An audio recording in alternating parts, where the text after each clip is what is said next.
Muy bienvenidos, buenas noches. Estaba justo para empezar esta sesión que para mí es muy importante, muy especial y es un honor porque estamos aquí con el doctor Jesús Becerra y yo ya pues lo he dicho en reiteradas oportunidades que él haya aceptado ser parte de nosotros, doctor. Para nosotros de verdad es un gusto porque todos los días aprendemos de usted.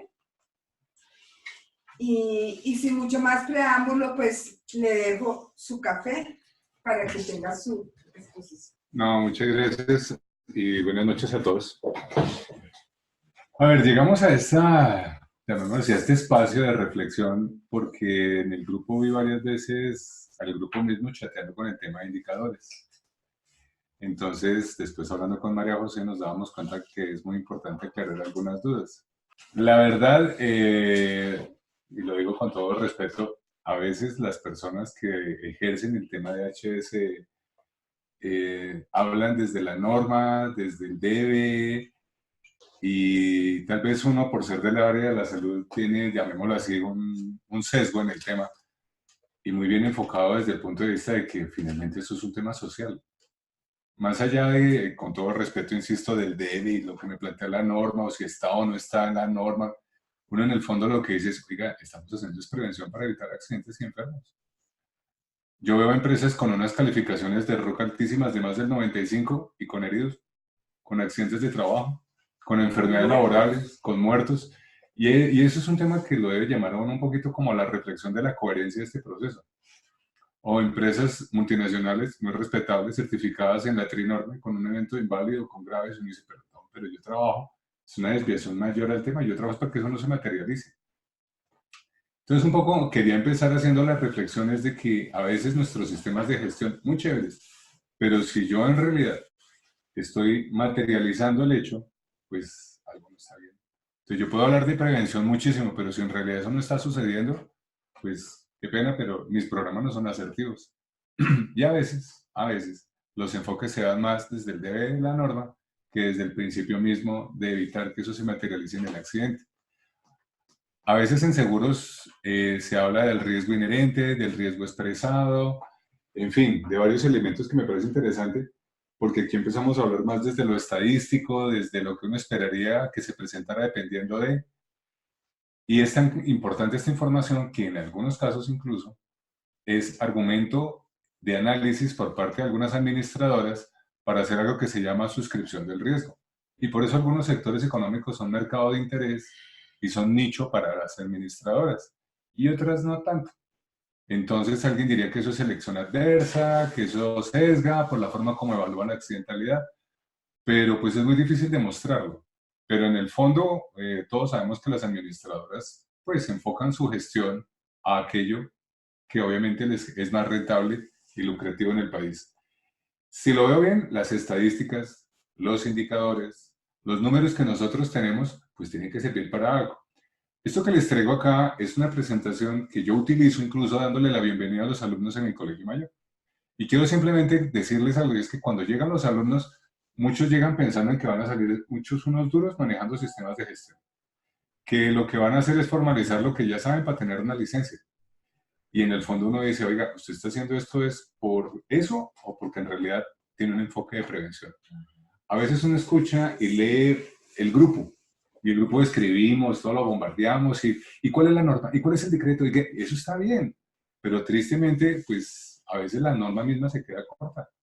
Y en un Estado social de derecho como el colombiano, a veces lo que no está regulado como que no nos duele, ¿no? Como que no lo hacemos, y no me parece. Entonces creo que este es un tema para hacerle la reflexión. Si quieres, regálame la siguiente. Les voy a hablar solamente de la situación actual del sistema de riesgos laborales. La siguiente, por favor. Y básicamente lo que quiero transmitir acá es, y la otra, lo que quiero decirles es que Colombia nace en la seguridad social después de Chile. Nosotros, y todos lo saben, copiamos el modelo chileno. Chile a su vez copió el modelo europeo.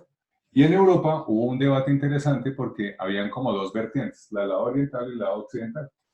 Al final, llamémoslo así, institutos como el Instituto Nacional de Higiene y Seguridad de España tomaron metodologías que incluso, si ustedes lo saben, copiaron también algo de MAFRE y evolucionaron a algunos indicadores del modelo.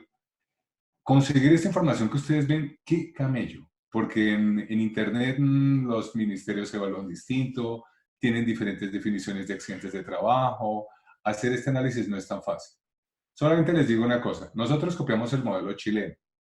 A veces nosotros vemos México y México también tiene una cultura particular, tiene, yo le diría, un modelo parecido a lo que en nuestra época era el Seguro Social y tiene un instituto del trabajo donde ellos hacen todo, pero donde está con un enfoque muy centralizado en el gobierno. Sí. Argentina nace después de Colombia y ellos copian el modelo evolucionado de Chile y de Colombia y si me lo preguntan, hoy tiene uno de los sistemas de información más fuertes de Latinoamérica. Colombia, después de la ley 100 año 93 a la fecha, no ha podido organizar el sistema de información. El ministerio no es fuerte en eso, nos apoyamos en la información de Fasecolda, y Fasecolda tiene una información partida después de que entró positiva porque era muy manual. Entonces, cuando uno empieza a ver, dice, wow, esas son las estadísticas nuestras. Y con eso nos movemos. Esto que ustedes están viendo acá, si se dan cuenta, Colombia, con todo lo que les cuento, tiene una estadística de accidentalidad hasta el 2017 por encima de los demás países de Latinoamérica.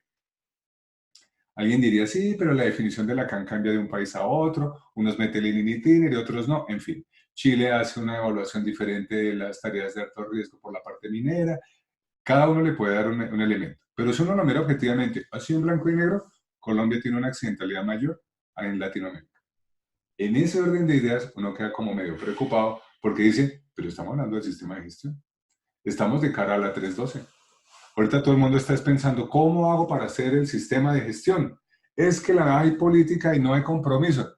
Y uno dice, oiga, un momento, no entiendo la razón de ser del sistema. El sistema se crea es para evitar los accidentes.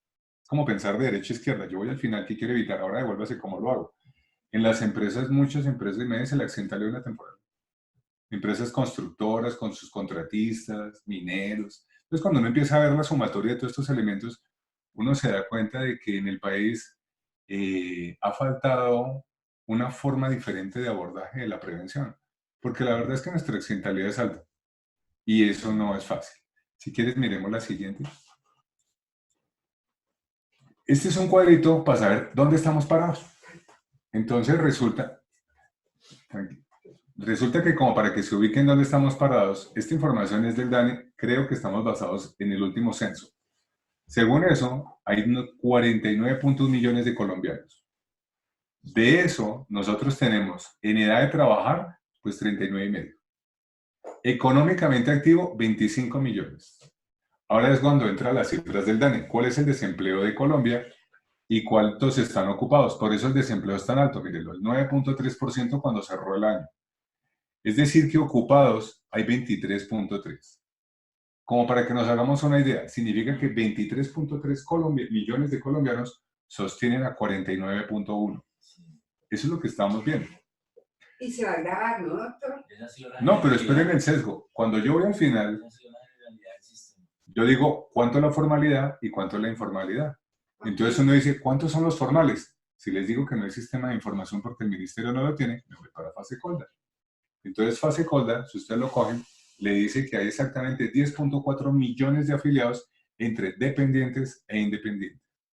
Pero 10.4 millones de afiliados frente a una población de 39.5. O sea, cuando uno... Exacto. Pero vamos a ir un poquito más allá. Resulta que yo estoy diciendo que 10.4 millones de colombianos, entre comillas, son formales y ellos son los que sostienen el país. Pero si voy un poquito más allá, resulta que mi fuente de información es Fasecolda. Cuando yo voy a Fasecolda, ¿qué entiendo yo? A mí una empresa le reporta a los afiliados a la ARL reporta esos afiliados a Fasecolda. Perdóneme, pero si usted además de eso es independiente y da clases o asesora por fuera del contrato formal que usted tiene, entonces resulta que lo que estamos encontrando nosotros es que en esos formales 10.4 millones de colombianos hay cédulas repetidas. Eso quiere decir que son menos. ¿Vale? Entonces para que lo tengan en cuenta, ¿no? Por lo que sirven las estadísticas.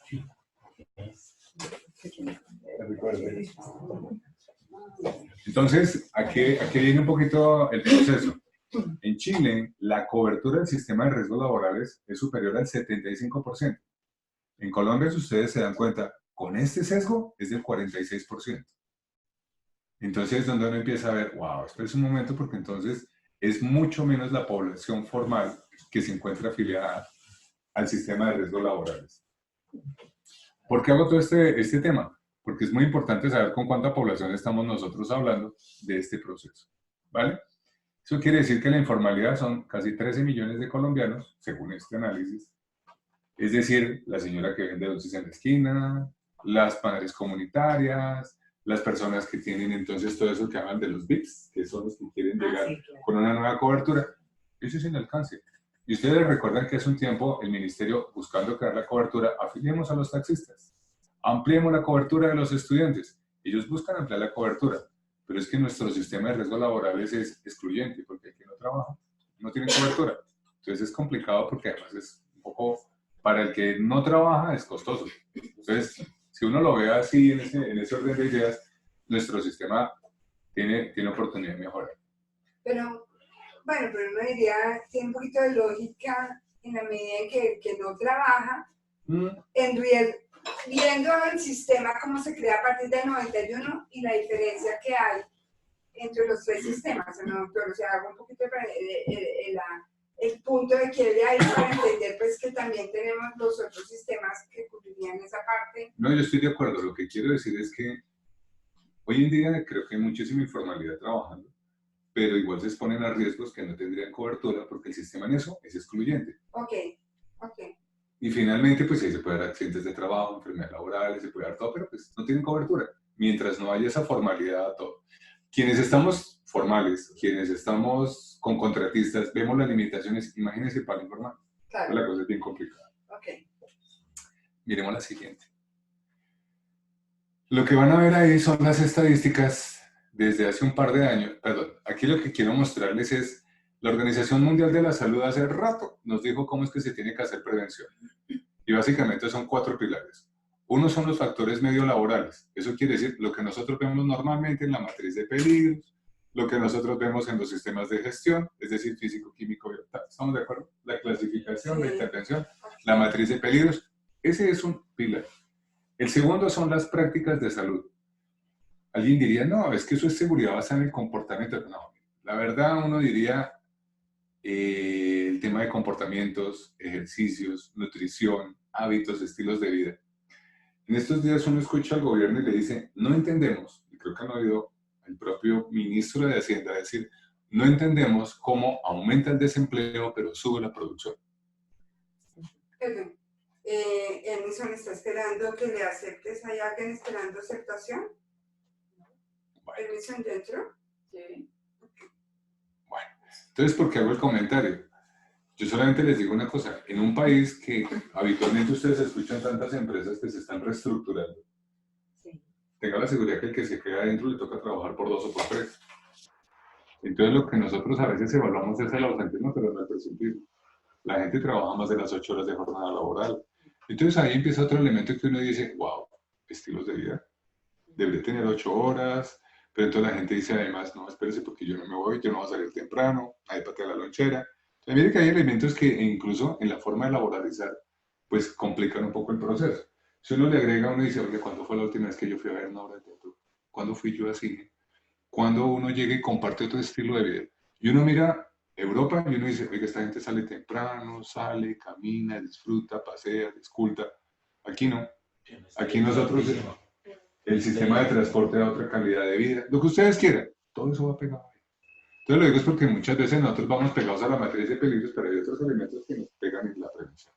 Lo miro y entonces, de acuerdo con el cuadro que está presentando, Doc, esto vendría a ser factores... Voy a hacerte los 2 de arriba. El primero de arriba, el del lado izquierdo, dice factores medio laborales. ¿Eso es lo habitual en la matriz de peligros? Ajá, El del lado de arriba, del lado derecho. Y ahí solamente estoy viendo el peligro asociado al trabajo. Eso es casi que le diría el riesgo inherente. ¿Cuál es la probabilidad de que eso se me materialice? Si yo miro el del lado derecho, ¿qué estoy hablando nosotros? Del estilo de vida, del entorno. Si yo miro los 2 de abajo, el que se encuentra al lado derecho dice acceso a servicios médicos. Un poco lo que hablábamos ahorita de la seguridad social. ¿Quién trabaja? Pues tiene EPS, algunos tendrán prepagada. Pues hay unos beneficios, ¿no? Pero el de abajo del lado izquierdo son los factores sociales. ¿Qué tipo de contrato tiene usted? Para una misma labor es lo mismo el que está en carrera administrativa, el que está por prestación de servicios, o el que es término indefinido, o el que tiene un contrato que cada 3 meses se lo tienen que renovar. Eso desgasta a una organización y a un trabajador. Entonces nosotros a veces hablamos de seguridad basada en el comportamiento y en el fondo lo que estamos viendo nosotros es, pues hombre, es difícil tener un comportamiento cuando uno lo que está haciendo es arañando el puesto para que no lo voten. Entonces es difícil. Ni hablar de los independientes, porque entonces él tendrá que moverse para ver cómo se rebusca para conseguir ciertos recursos para poder trabajar. Entonces un poco este ejercicio, la OMS dice, hombre, son 4 pilares en los cuales se basa en realidad la prevención de la salud de los trabajadores. Yo puedo darles todos los elementos de protección, cumplir la matriz de PDL, tener el sistema de gestión, pero la forma de vinculación es por prestación de servicios. Entonces es complicado, porque entonces uno mira, wow, ¿en qué entorno me estoy moviendo? La siguiente, esa sí me muestra entonces, como les decía, las estadísticas. En esas estadísticas lo que básicamente quiero mostrar es del 2014 al 2019 cómo se ha comportado el país. Y pasó un fenómeno particular en el último año. Se pegó una disparada el número de empresas y el número de afiliados. Cuando usted a un denominador lo agranda, diluye el problema, entonces la tasa bajó. Entonces uno diría, wow. Pero aquí hay un problema particular. Uno de los mayores paradigmas que tenemos en los indicadores es que uno tiene que medir la severidad, no la frecuencia. Porque todos nos vamos por la tasa, y ahorita lo vamos a ver por qué. Cuando uno mide la frecuencia, es un poco la cultura del reporte, pero no quiere decir que haya habido algo grave. Cuando yo miro la severidad, necesito saber cuántos muertos, cuántos inválidos, cuántas incapacidades permanentes parciales o cuántos días de incapacidad hay. En ese orden de ideas, si nosotros damos cuenta, ahí miremoslo objetivamente. En el país, más o menos, hemos manejado en promedio 569, 570 muertos por año. En el último año fueron 486.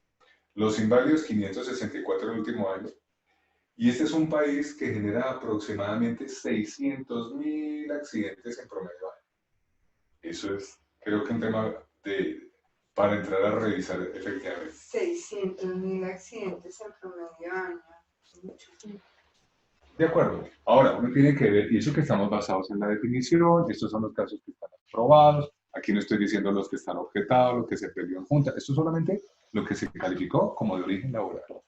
Entonces ahí es donde uno empieza a ver, uy, y traigo esto para empezar el tema de indicadores, es diciéndoles, lo primero que uno tiene que tener en cuenta es de qué población hablo, a quién voy dirigido, cómo estandarizo el numerador, el denominador, porque miren lo que pasó acá, entró una cantidad de personas que me diluyeron el denominador y lo que hacen es que se vea más pequeño el problema.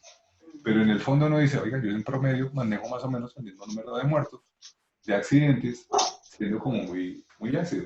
Incluso uno podría decir, oiga, entonces uno podría entrar a las estadísticas de fase colda y ver cuál es la ARL que tiene la tendencia de sus programas de prevención más atractivos.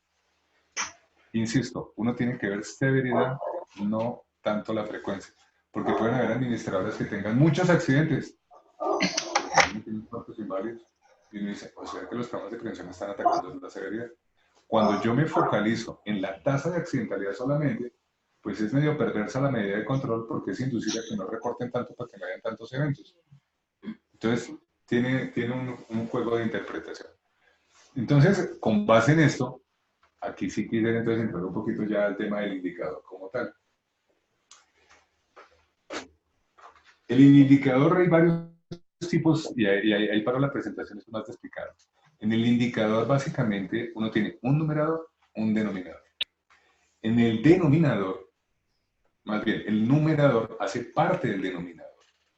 Cuando esto es así, eso se llama una proporción. ¿Estamos de acuerdo? Pero cuando el numerador y el denominador no tienen nada que ver, eso se llama una razón. Esto, lo de arriba es proporción. Entonces, si el numerador hace parte del denominador, es una proporción. De la población colombiana, ¿cuántas mujeres hay? Pues yo hablo del total, ese es el denominador. Las mujeres hacen parte del denominador, entonces eso es un porcentaje. Cuando yo hablo en función de que el numerador y el denominador no tienen nada que ver, eso se llama una razón, ¿cierto? Voy a dar un ejemplo. Accidentes de trabajo sobre horas hombre. ¿Qué tiene que ver una cosa con la otra? Peras con manzanas. ¿Estamos de acuerdo? Pero en el argot popular van creciendo palabras que de pronto se vuelven leyenda urbana. Entonces alguien dice el índice de frecuencia, el índice de severidad. Eso es válido. Pero en el fondo, ¿qué es eso? Una razón. Lo que uno no puede decir es que es una proporción de frecuencia, proporción de severidad. Son dos cosas distintas. Esa es una pregunta de examen. No, eso es válido para que lo tengan en cuenta, porque a veces uno va a los congresos y a uno le empiezan a hablar en mandarín y le dicen, es que, voy a decir el porcentaje de incidencia de tal problema es tanto. Si uno no sabe cómo armarlo en el indicador del quebrado, no hay problema. Mire, lo que quiero decir es que acá es que cuando uno no sabe, o sea, yo creo que varios me han escuchado ese cuento, el de Alicia en el País de las Maravillas. Así cuando uno no sabe para dónde va cualquier lugar. Totalmente de acuerdo. Entonces, ¿qué pasa? Si uno no mide, entonces, ¿para dónde va? Entonces, si yo no sé que en esta empresa hay muertos, si hay inválidos, si hay... Entonces, ¿yo para dónde voy? ¿Cuáles son mis programas de prevención? Punto. Entonces, así de sencillo. Si yo entro a una empresa, desconozco su ausentismo, desconozco todos sus indicadores, pues entonces lo que proponga es ganancia porque pues no va para ningún lado. Entonces, con todo respeto, haga la semana de la salud ocupacional, hágale lo que tiene que, con todo respeto. Pero concéntrese solo en las brigadas, en la capacitación de COPAS, en el comité de convivencia, en la matriz de peligros, pero no intervenga ni haga gestión del riesgo porque no sabe para dónde va.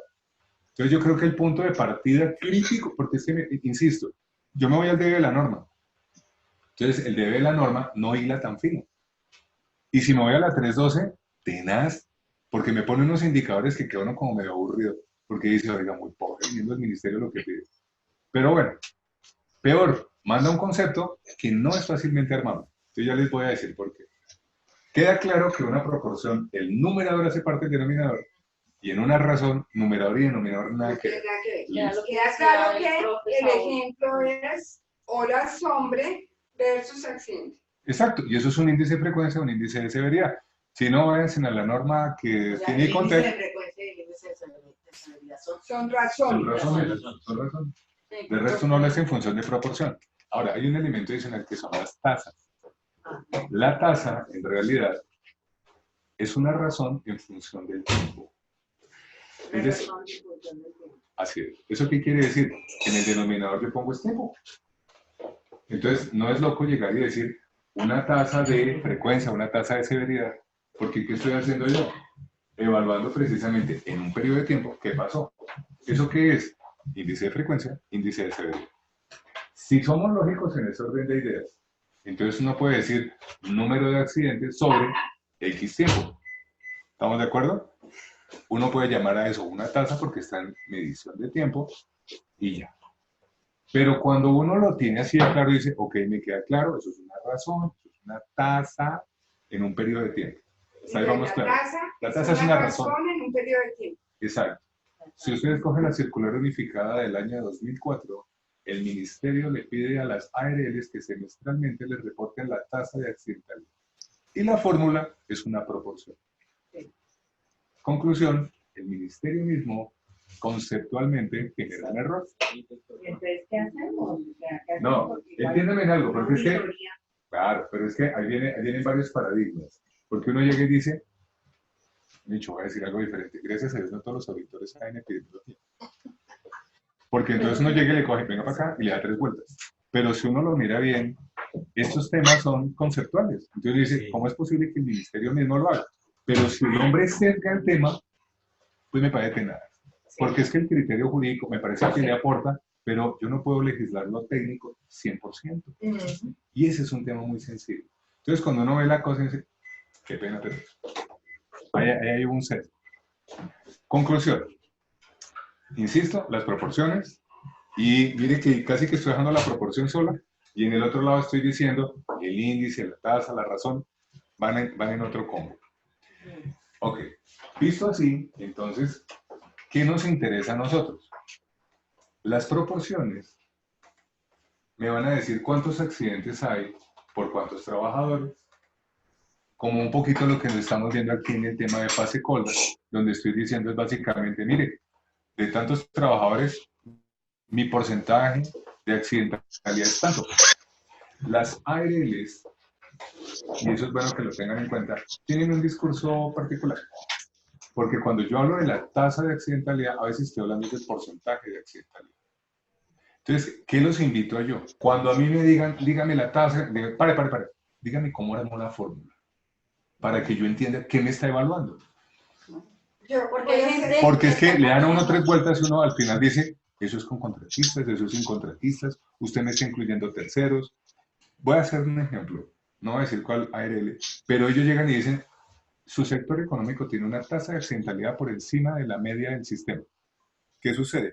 La ARL coge sus estadísticas y tiene una muestra de ese sector económico y dice tantos accidentes sobre tantos afiliados, pero le aplica ese porcentaje a la misma empresa con todo y contratistas. Pues no cabe.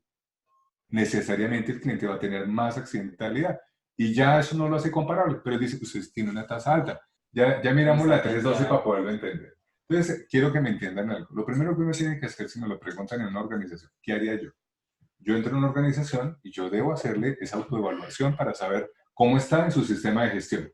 Y en paralelo, cómo está su accidentalidad. ¿Por qué? Porque yo tengo que saber cómo se está expresando el accidente y la enfermedad en esa organización. Porque entonces yo voy a decir, listo, voy a empezar todo metódico. Entonces el COPAS, el Comité de Convivencia, la Brigada de Emergencia, y empiezo como en un paso a paso. Y resulta que el señor en paralelo es del sector vigilancia y allá tiene un problema de, pues, una locura, de porte de armas y ya ha tenido varios accidentes que le han generado 2 muertos. ¿A qué le doy prioridad? No, pero es que la norma dice que hay que tener COPAS, pero aquí se me están matando. Pero yo tengo que tener esa racionalidad para ver integralmente los 2 elementos. A veces, insisto, por eso los sistemas de gestión no cestan. Ahora a uno le dicen, la 312 le pone a uno unos mínimos de calidad, pero no exime el cumplimiento de todo lo que pide la ley. Pero más de uno dice, no, yo solamente me voy con los 7 primeros, que es lo que me piden, porque es mi tamaño. Que es la confusión que se tiene. Mientras Carolina la ubica, entonces yo voy a tratar de ser como lo que entendí. Dale. Para que entonces ahora lo que hemos visto de indicadores es que hablamos de lo que es la proporción y de lo que es la razón. La proporción está determinada cuando el numerador hace parte del denominador, es decir, cuando la unidad de medida es la misma. La razón está determinada cuando el numerador del y el denominador no tienen nada que ver. Por tanto, se convierte en una razón. Por lo tanto, se convierte en una razón. Y la tasa es una razón que está determinada por una unidad de tiempo. Digamos que está allí en los 3 conceptos básicos que hemos visto, ¿no? Es cierto, pero digamos que, y comparto, insisto, lo que Carolina dice, hay que tener clara la ficha del indicador y para dónde voy. Si uno tiene claro el indicador, sabe lo que está midiendo. Y la meta, ¿no? Sí, pero por lo menos te define un punto de partida. Es que si ni siquiera tiene punto de partida es como ver. Pero ya tenemos claro, digamos que tenemos claro lo que es la proporción y lo que es la tasa. Ya está. Entonces vamos a hacer un ejemplo. Supongamos que, voy a dar un ejemplo. Estamos aquí los 5, incluyó a las personas que también están en la línea. ¿Cuántos estamos conectados ahorita? Están conectados, incluyendo nosotros los 10. Ok. 8 personas más. Listo, no hay problema. Entonces, estamos 10 personas. Nos dice Carol, muy interesante. Y Silvia dice, creo que muchos tenemos vacíos sobre indicadores. Ok. Y somos especialistas, y no me da pena decir. No, vale, tranquilo. Imagínense cuando uno salga y mañana le digan, lo voy a contratar para que me haga un sistema de vigilancia. ¿Cómo lo orientan? Bueno, entonces, supongamos que a mí me contratan para hacerle a ustedes el examen médico periódico. Entonces voy a hacer el examen médico periódico a los 10. Como yo llego, voy a decir que 3 me salieron hipertensos, es decir, el 30%. Como nosotros somos muy coherentes con nuestra legislación, resolución 2346, me dicen que yo no tengo acceso a la información de la historia clínica, más bien, ustedes no pueden saber el tema. Yo voy donde el empleador y le digo, aquí está su diagnóstico de salud, se lo entrego en proporciones, porque le digo el porcentaje de hombres, mujeres, edad, grupo etario, pues, todo lo que ustedes quieran. Y le digo, aquí está su informe. Y él va a decir, el 30% son hipertensos. Entonces, yo me demoré evaluando a los 10, puede ser una locura. Supongamos que me demoré una semana, como para una unidad de tiempo. Entonces, cuando yo digo, oiga, pero en una semana se me volvieron hipertensos. Entonces, la pregunta es, cuando yo le tomé la atención, ¿se asustó porque me vio con bata? ¿Es hipertenso de verdad? Resulta que no se tomó la droga de la atención, pero es hipertenso. No, llegó corriendo porque entonces venía corriendo desde la autopista hasta acá y entonces llegó. Entonces, tenaz. Entonces, la pregunta es muy difícil definir si esa hipertensión fue en el momento o traía historia. La evidencia mía es que en ese momento era hipertenso. Punto. Conclusión. Como yo no puedo discernir si el caso es nuevo o antiguo, a eso se le llama prevalencia. Ay, esa es la otra cosa tremenda. Prevalencia. Y ya hablamos de incidencia. No. Pero ya te lo explico. Entonces, ahora creo que me entenderán. Yo no puedo decir que porque yo me demoré 8 días haciendo el estudio, en 8 días se volvieron hipertensos. No. Es diferente a cuando uno llega y dice, higiénicamente alguien se expuso varios años al ruido y generó una hipoacusia. En este caso estoy diciendo, porque yo me demoré 8 días, ¿qué va a hacer el examen en un día de todos? Entonces, en un día se me volvieron hipertensos. Es difícil determinar que en ese periodo de tiempo hubo hipertensión. Hubo una enfermedad. Es decir, yo encontré un hallazgo. Conclusión, sanos, nuevos y antiguos, como no puedo discernirlo, se llama prevalencia. Pero miren la dualidad con la resolución 2346. Yo hago pausa. Dentro de un año vuelvo. Y vuelvo y hago los exámenes. Y vuelven y aparecen 3 personas hipertensas. Y yo le digo a la empresa, el 30% está hipertenso. Y el cliente va a decir, espera un momentico porque a mí me ha rotado la gente. ¿Eran nuevos o eran antiguos? Entonces, si yo no tengo cómo darle esa información al cliente, a la empresa que me contrató, él cómo sabe que es nuevo. Lo nuevo se llama incidencia. Pero si yo no puedo discernir eso, otra vez le estoy diciendo, el 30% está enfermo. Y él como no puede discernirlo, conclusión, le estoy entregando prevalencia y otra vez le estoy entregando prevalencia. ¿Sí me entiendes? Sí. Voy a ir un poquito no, más. no. Claro. No entendí. Yo tengo 10 personas y dentro de un año vuelvo y les evalúo. Y el 30% me salió hipertenso. La empresa no puede, según nuestra legislación, conocer los personajes. En ese orden de día yo le digo el 30% es hipertenso. ¿Eran los 30 antiguos o es el 30 nuevo o cómo es esa vuelta? Si él no puede discernirlo, él no puede saber que es nuevo. Y si no sabe que es nuevo, es otra vez una prevalencia. Segundo mensaje. Okay, pero si fuera incidencia y pudieras saber los nuevos, ¿coges solo los nuevos? No, y suma los nuevos más los antiguos. Eso es otra cosa. Ya te explico. Cuando tú llegas y haces eso, listo.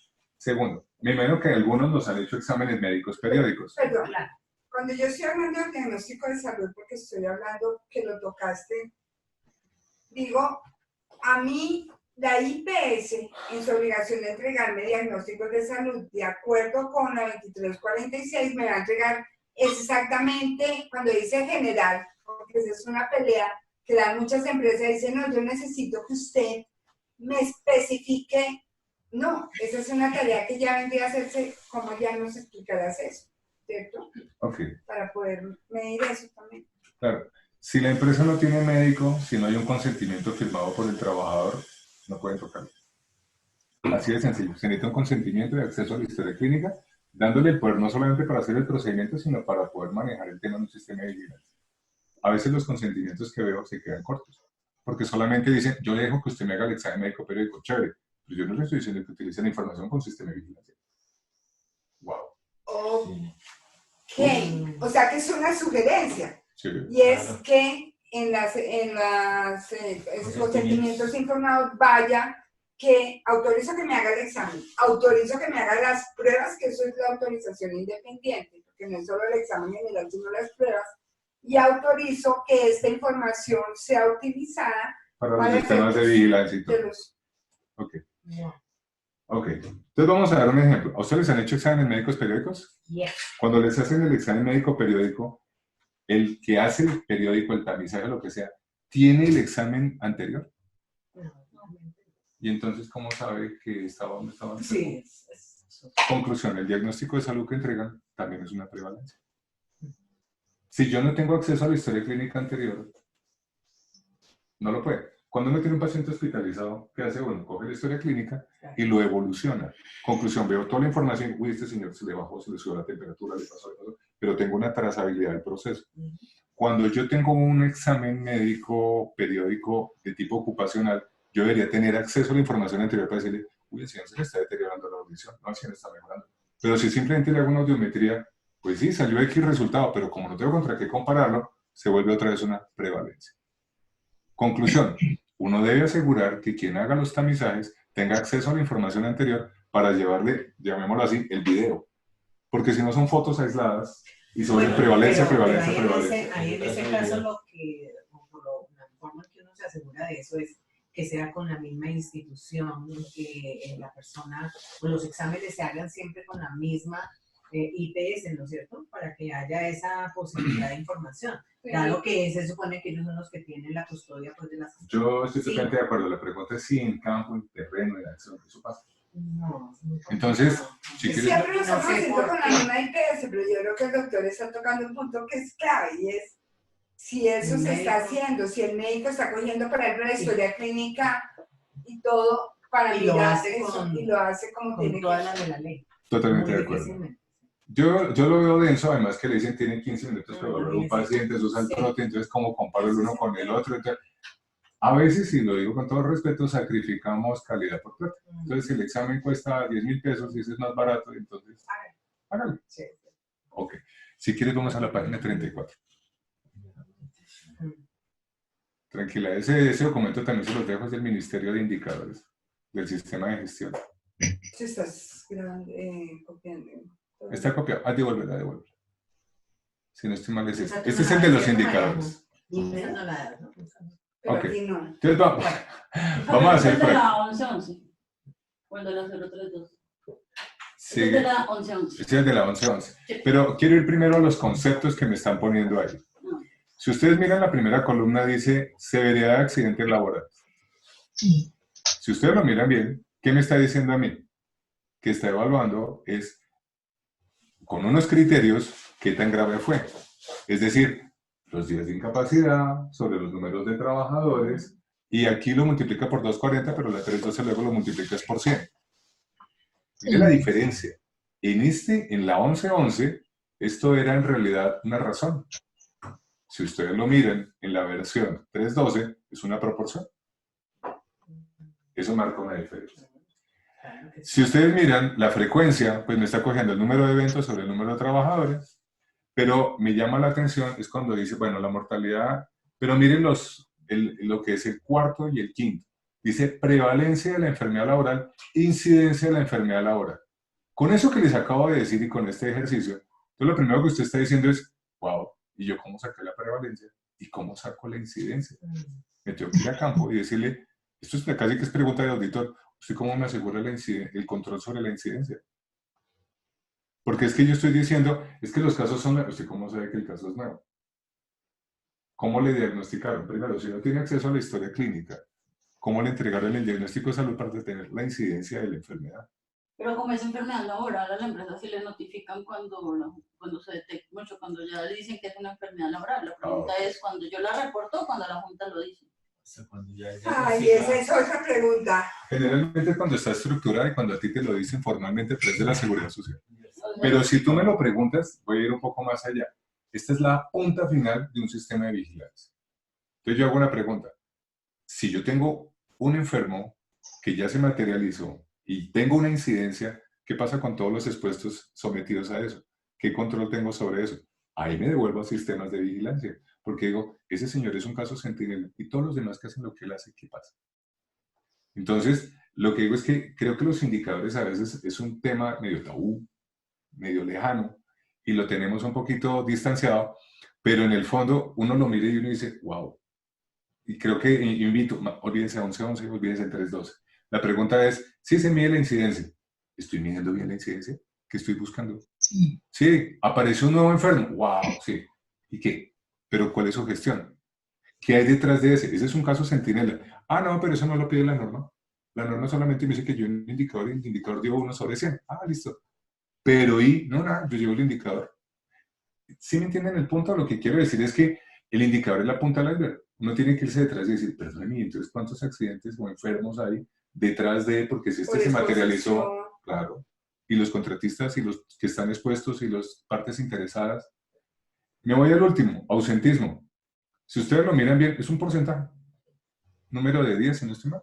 Número de ausentistas sobre el total de trabajadores. Ahí en el fondo, ¿uno qué está diciendo? El 3% del ausentismo. Número de días sobre el número de días. O sea que hay ahí. Es coherente la necesidad. proporción. Pero cuando uno lo mira bien, uno dice, wow, espérese porque el ausentismo, y aquí tengo que pisar callos, los HSE solo piensan en temas laboral. Y resulta que la empresa piensa en todo. Depende de la estadística, pero generalmente el 84% según la ANDI en el último estudio es de origen común. Entonces alguien dice, no, eso es con gestión humana. Pero Sí. yo, HSE, le tengo esto como un lulo. Sí, Esto está perfecto. impresionante. Y uno llega y dice, tenaz. Tenaz. Y estos modelos lo ratifican. Vote un número, vote un porcentaje y ya. Entonces ahí es donde uno dice, wow, ¿cuánta plata le cuesta a una organización el ausentismo? Pues si no estoy interesado en cuantificarlo. Ahora, solamente les digo, es más fácil entenderse con una ARL que con 15 PS. Entonces yo me entiendo acá y el otro problemita, mire usted cómo lo recobra, su reintegro laboral y todo eso. Pero cuando uno lo mira desde el tema médico laboral, fuero laboral, tanto como laboral, le toca al empleador asumirlo Sí. porque es como el estándar general. Eso no es que excluye que porque es uno u otro. Sí. Entonces, un poco el mensaje que dejo acá es, en el tema del ausentismo y en el tema de los indicadores que propone el ministerio, se queda corto. Porque simplemente dice, míralo y ya. Pero detrás de eso dice, pero ¿dónde la norma dice que yo tengo que asociar esto al sistema de vigilancia? Y uno dice, yo lo miro, pero eso, ¿qué impacto tiene? Buenísimo. O sea, un poco el mensaje Buenísimo cuál es. porque fíjate Pero que si y ni pasa siquiera con lo todo. miren bien. Alguien me dijo cuando yo estaba estudiando esto, me dijo, ¿sabe quién va a ver esto? Sus nietos.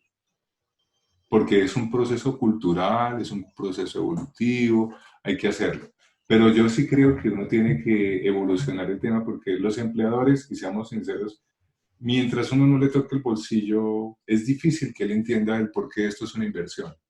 Entonces, voy a dar un ejemplo. En todas las organizaciones el ausentismo está a la mano, pero si el HSE no se mete en el tema de origen común, ¿por qué se queja de que el empleador no le dé plata si no ha hecho nada para hacerle evidente el problema? Cecilia pregunta que si lo correcto es decir, programa de vigilancia epidemiológica o sistema de vigilancia Uy, epidemiológica. esa es otra pregunta. ¿Cuánto tiempo tenemos? Ah, no, ¿para qué horas? No, Hasta que se vaya la luz, ¿no? No, miren, haciendo un paréntesis, alguna vez lo hablábamos los dos. Es un paradigma, yo les diría que lo primero que uno tiene que tener claro es que el concepto es de PHBA. Desde que tenga planear, hacer, verificar y actuar, tiene un pensamiento sistémico y lo hacemos. Para mí, eso es un sistema de vigilancia epidemiológica. Bueno, la doctora Karina Ratiaga lo había dicho acá en una conferencia que me dio. Sistema. Ok, ¿qué es lo que sucede en algunos casos? Que, insisto, es que la norma dice programa. Es que el decreto, la resolución dice programa. A mí, ¿qué me preocupa? Que en la práctica, no es que dentro de 2 semanas vienen los del RUCO. Entonces, como nos van a caer, hagamos la otra semana, la semana de la salud ocupacional, hacemos una campaña, audios, expiros, vicios, sacamos un diagnóstico de salud, montamos unas tendencias gráficas y plan de acción, y ese sistema sale. Perdón, ¿eso es PHBA? Eso ni siquiera llega a programa, eso es una campaña. Así es. Entonces, si me lo preguntan, el deber ser es que sea sistémico. Ahora, para bien o para mal, este sistema cuando nació en el año 94 con el 1295, nacieron más o menos 19 ARLs. Hoy en el mercado hay 7. Y eso está ahí como media pedaleado. ¿Y entonces qué sucede? Pues ellas ponen su estándar. Entonces alguien dirá comercialmente, programa de vigilancia tal, y otro dirá, sistema de vigilancia tal. Entonces empiezan producto de sus productos, a crear nombres. Pero en el fondo, conceptualmente, es su sistema. Porque hay que pensar sistémicamente. La diferencia entre el sistema y programa es, el sistema tiene el ciclo PHBA, el programa tendrá que tener el objetivo, el plan. Mejor aún, el programa tiene una entrada y una salida, es un proceso. A veces incluso, ese sí es un tema largo. Lo que digo es que cuando uno habla de vigilancia epidemiológica, voy a hacer una pregunta aquí. Para ustedes, ¿qué es vigilancia epidemiológica? Uno dice vigilancia. ¿Qué creen que es vigilancia? ¿Pueden habilitar el micrófono los que quieran intervenir? ¿Qué creen que es vigilancia epidemiológica? Porque es que todos estos indicadores llegan allá. ¿Qué creen? En esencia, uno definiría la vigilancia como aquella actividad mediante la cual yo estoy verificando un comportamiento. Ok. Seguimiento, se hace un seguimiento periódico del comportamiento de un evento en una población y en un tiempo determinado. ¿Para qué? ¿Cómo se comporta? ¿Pero para qué? Pues con el fin de intervenirlo y De tomar establecer acciones. las medidas, claro, Listo. establecer las medidas de control pertinentes, claro. Entonces, una definición muy sencilla de vigilancia epidemiológica es medición para la acción. O tomar información o información para la acción. Claro. Voy a dar un ejemplo y no nos vayamos lejos. Ahorita hay una epidemia en Isla Atenas, en China. Entonces todo el mundo está saturado de información. A veces incluso nos sobreinformamos y nos desinformamos. Entonces, ¿cuál es el punto? Pero ahorita aclaramos este tema. Hay un tema de sobreinformación que nos hace mucho daño. ¿Cuál es el punto? Uno tiene que saber filtrar la información y con base en eso tomar decisiones. Hace unos años al país llegó a H1N1, la porcina. La desinformación fue total, tanto que el desconocimiento del uso de elementos de protección personal hizo que se acabaran los tapabocas y ustedes no conseguían en Locatel, en ninguna droguería, en ningún lado. ¿Estamos de acuerdo? Hasta los pobres manes que trabajaban en el IDU no tenían ni siquiera para trabajar porque estaba tapado. Hubo una reunión con el viceministro de Salud de esa época. Invitó a las ARLs y ahí participé. Y básicamente, en esa reunión, la pregunta fue, ¿cuál es la instrucción del ministerio? Usted tiene la información, ¿cuál es la acción para ese proceso? Y él, en su sabiduría, dijo, ustedes tienen que utilizar protectores respiratorios N95. Y levanté la mano y le dije, no entendí. ¿Por qué? ¿Usted sabe qué es N95? N95 es que atrapa el 95% para lo que fue construido. Conclusión, si usted tiene material particulado N95, atrapa el 95% de eso. Si es N95 para humos, gases, vapores, neblina, depende para lo que haya hecho, para eso lo atrapa. Usted me manda a comprar N95, ¿para qué? Exacto. Se me arrancó, se paró y se fue. 95% del N1. Entonces la conclusión es, pero N95 de cualquier vaina, la que nadie dice es que en ese momento, según NIOSH, solamente había un elemento que cumplía el proceso. Pero en Colombia ese stock estaba agotado, porque había sido aislado y comprado por el gobierno. Yo escuché esa. Entonces, no, eso fue real. Pero mire, esto es información para la acción. Y voy a ir un poquito más allá. Cuando uno habla del N95, entonces todo el mundo salió en carrera y se ponía hasta el tipo tanga. Eso es de todo. Pero si uno lo mira bien, la desinformación fue total. Ahora, pregunta. Ustedes yo lo han oído ahorita en el ministerio y con todo lo que es el Instituto Nacional de Salud. Aproximadamente en Colombia hay unas 19 cepas andando. Colombia es un país tropical. Entonces uno está en Bogotá y en 2 horas está en Girardot, pero si coge un poquito antes y se desvía en Cibaté, sube un ratico y ya está en un páramo. Conclusión, aquí hay todos los pisos térmicos en menos de 2 horas. Aquí están todas las cepas.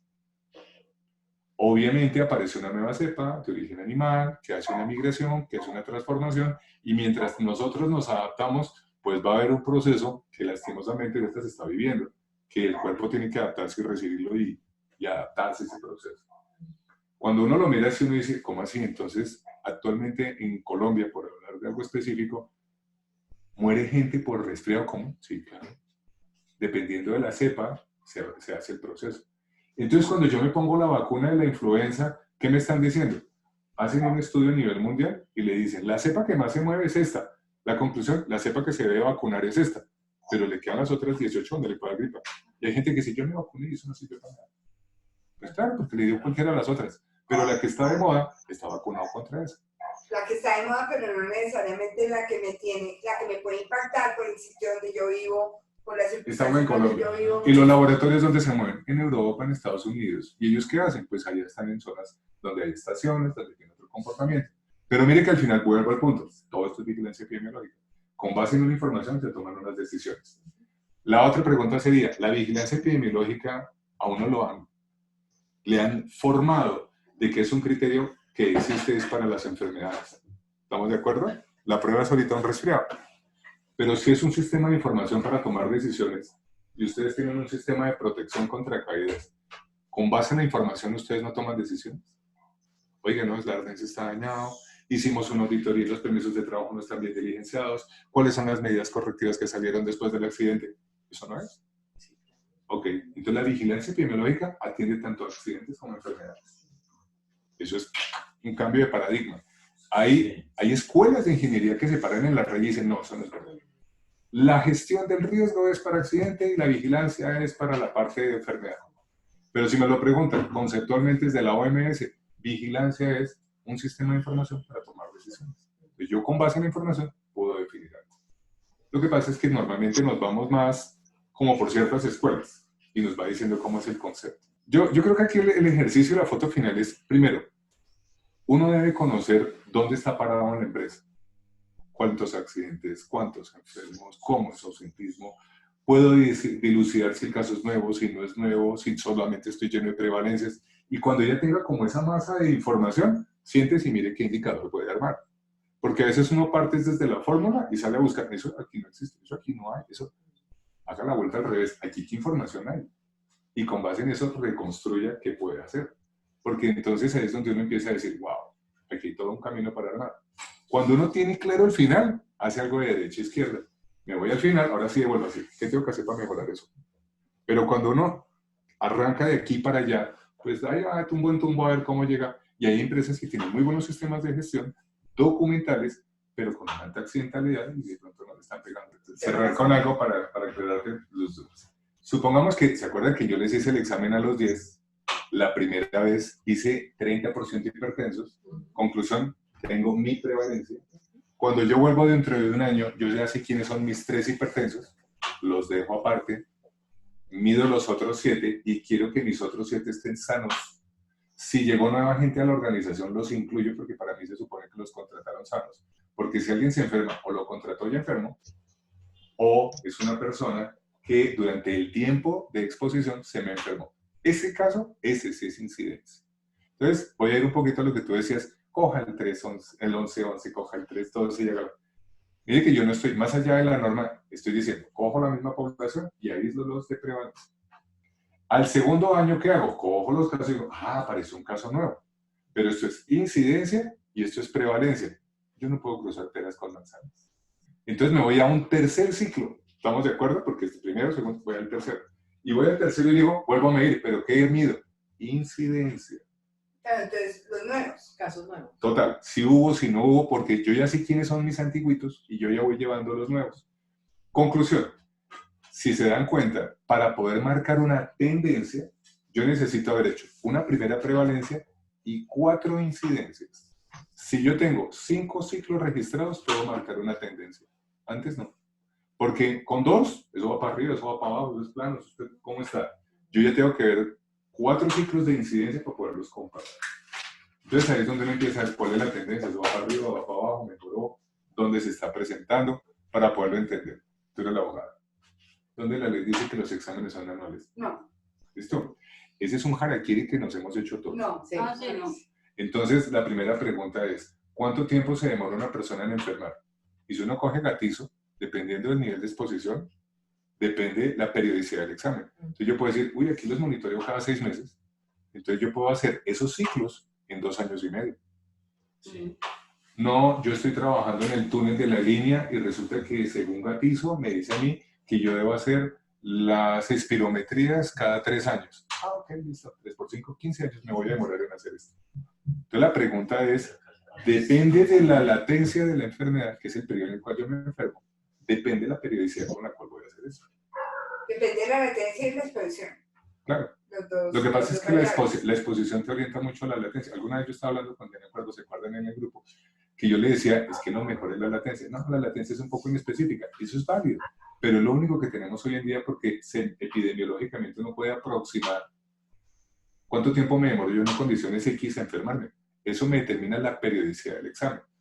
Si yo sé que una persona hace una patología pulmonar inhalando sílice, puede ser una particularidad, agudo, 5 años, entonces yo digo, oiga, hasta por recursos de la empresa, cada 3 años le voy a hacer una espirometría, una placa de la OIT, perfecto, pero no tengo que todos los años estarlo irradiando.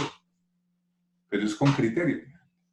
Insisto, eso es un criterio basado en una información. ¿Eso qué es? Vigilancia epidemiológica. Entonces, Sí, mire, para la información. claro, entonces cuando uno lo tiene así de claro, uno dice, usted me está diciendo que un sistema de vigilancia es un flujograma. Claro. ¿Usted está expuesto, sí o no? Sí. Y dependiendo de lo que uno empiece a tomar ahí, de la información que le llegue, tiene un árbol de toma de decisiones. Para saber lo reintegro, no lo reintegro, las medidas administrativas, de qué tipo. ¿Quieren evaluar un sistema de vigilancia epidemiológica? Vayan a recursos humanos. ¿Ustedes han recibido recomendaciones colaborales? Uy, sí, mire, aquí tengo una. Me dice que no puede levantar cargas. ¿Usted tiene un sistema de vigilancia para la prevención del dolor lumbar? Sí, listo. Ok. ¿En el sistema qué dice que debo hacer con él? No. Ah, bueno, listo. Muere. No, sí, aquí dice que de acuerdo a la toma de decisiones, un paciente en estas condiciones va para acá. Perfecto. Si yo tengo eso parametrizado, entonces, ¿qué estoy haciendo? Es que aquí hay acoso laboral y persecución. No, señor, esta es una decisión estándar de acuerdo al protocolo. Eso no es contra usted. Me encantó. O sea, la recomendación del médico me encantó, claro. Porque me voy a adelantar un poquito porque tiene que ver también con un requisito del estándar que me está hablando de el procedimiento que yo tengo para las condiciones de salud. Que ahí está que tengo que tener el diagnóstico de condiciones de salud y tengo que tener qué hago en caso de. Entonces ahí, cuando yo estoy hablando de tener los sistemas de vigilancia epidemiológica dependiendo de factores de riesgo, peligros, la propuesta sería que dentro de esto hubiera un capítulo que hablara de manejo de recomendaciones médicas asociadas a ese peligro. Te lo voy a poner mejor. Uno le dice, ¿qué sistemas de vigilancia tiene? Sistema de vigilancia para la prevención del dolor lumbar. ¿Qué debería uno hacer? Es que no vayamos lejos, cojan las mismas Gatizo. La Gatizo tiene una serie de elementos que le dicen a uno, hay vigilancia del riesgo y vigilancia médica. Con esas dos vigilancias monte una estrategia de intervención y tome decisiones. Y mira, todo lo que hemos dicho, prevalencia, incidencia, pónganle los indicadores que quieran. Conclusión. Oiga, es que al levantar la información, el puesto de trabajo no es bueno. Por A, B o C motivo le apliqué Renault, software, intervéngalo, porque si no es una fábrica de enfermos. Ahora sí, para el otro lado, ¿cuál es la incidencia de enfermos? ¿Cuáles son las recomendaciones? ¿Cuál es la toma de decisiones que se derivan a partir de la información que tiene? Entonces, mire cómo uno debería decirle, si en su empresa tiene casos de reintegro laboral por X patología y esa patología tiene un sistema de vigilancia al interior, pues su sistema debe decirle qué hago con él.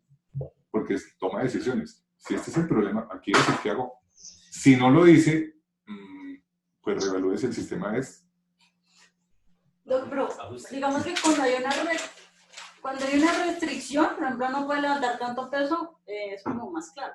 Pero cuando uno mira los costos de aptitud y las recomendaciones son, haga pausas activas, meta a este paciente en un programa de vigilancia epidemiológica y mándelo por nutrición. Ahí, ¿cuál es la decisión? ¿Qué debería tener ese sistema? Empecemos en orden. Si la fuente de información es el concepto de aptitud, de entrada tú estás tomando una decisión si vinculas o no a una persona con determinada restricción o no. Por eso, restricción, no recomendación. O sea, cuando hay restricción es clarísimo. Pero ¿Listo? cuando es solo la recomendación, Y se tú no necesita tienes, el sistema. voy a decirlo diferente. Tú dentro de la empresa no tienes que hacer fomentos de estilos de vida y trabajo saludable. ¿Sí? Entonces, ¿qué es lo que haces? Dentro de mi programa de fomentos de estilos, yo promuevo haciendo pausas activas, promuevo generando espacios donde la gente tenga buenas condiciones de salud, donde le voy a dar charlas y conferencias sobre hábitos de estilos de vida saludable. La pregunta es, ¿alguien le explicó al médico ¿alguien le explicó al médico cuáles son los programas de fomentos de estilos de vida que yo tengo para que no vaya a escribir pendejadas y diga cosas que yo no tengo? ¿Alguien le hizo al médico de la IPS una inducción y le dijo, oiga, venga, le explico cuáles son mis cargos para que cuando usted emita un concepto, sepa lo que escribe para que me lo aterrice? Esa es una pregunta que uno diría, yo le he hecho alguna vez una inducción a la IPS diciéndole, camine, le muestro mi empresa y le digo qué es lo que yo hago, para que cuando eso, y la 312 no dice que demuéstreme que el médico está enterado de los perfiles de cargo. Entonces la pregunta sería, oiga, ¿yo cómo le cuento eso? Una empresa ensambladora en el... Los manuales de funciones, actualmente. Y es que un médico lee manuales de funciones. Un médico tiene un protocolo de manejo clínico. Es que estamos hablando un concepto de ingeniería aplicado por un médico asistencial para que lo haga. Él lo entiende. Vamos a hablar en unas horas, ya, pero estamos... Aplica, yo se lo ocurre ¿De Es muy acuerdo? complejo, estamos de acuerdo, pero vuelve muy complejo todo. Pero, Porque es que ahí se suma también el tema del que tú hablabas del médico voy a darles un ejemplo. Otra cosa que sucede es que, bueno, uno lo que trata, que yo les decía, uno tiene una misma IPS que le está haciendo los exámenes periódicos a su trabajador, pero los médicos cambian cada rato. Uno supone y quisiera que el médico fuera el mismo que estuvo el año pasado, el anterior, pero ellos cambian cada rato por muchas circunstancias.